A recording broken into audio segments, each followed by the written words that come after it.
Another day, another basketball stories na naman ang pagkikwentuhan natin. At ngayon nga ay ang balitang pag-trade ng Los Angeles Lakers kay Klay Thompson at ang balitang pagkuha ng Golden State Warriors kay Anthony Davis.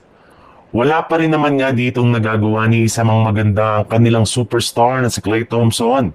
Patuloy pa rin nga ang pag-struggle nito sa Mavericks na siyang rason bakit hindi na maganda ang trato sa kanya ng coaching staff ng Dallas sa pagbangko sa kanya nito sa kanilang mga nakalipas na laro. Kaya may ilang mga analyst na nga nagsabi na hindi na nga sila magtataka kung magre-request na si Klay Thompson ng trade sa lalong madaling panahon ngayong season.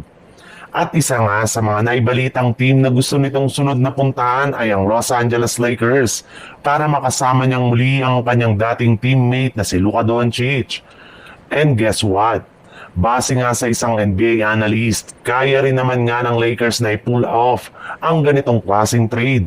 Sa baba nga ng trade value ngayon ni Klay Thompson ay maaari nga daw itong makuha ni Rob Pelinka mula sa Dallas Mavericks bago ang trade deadline sa Pebrero gamit ang kanilang mga players na sina Dalton Kenny at Gabe Vincent. Wala na rin naman nga pakinabang sina Gabe at Kenny sa team kaya mas mabuti nga na gamitin na lamang nila ito para makuha si Klay Thompson.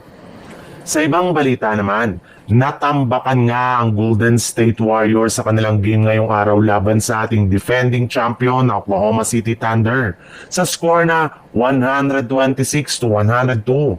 Hindi nga dito umubra ang pagbabalik ng kanilang superstar na si Stephen Curry na sobrang nag-struggle sa kanyang opensa sa pagtatala lamang nito ng 11 points sa kanyang 4 out of 13 shooting sa field goal sa loob ng 20 minutes niya sa playing time.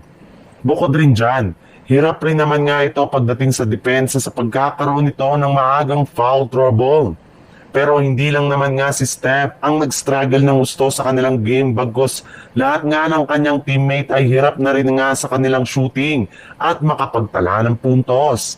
Kaya napatunayan na nga na hanggang ngayon ay hirap na hirap pa rin talaga ang Warriors na manalo sa kanilang mga road games sa pagkakaroon nila dito ng record na 1 win at 6 losses.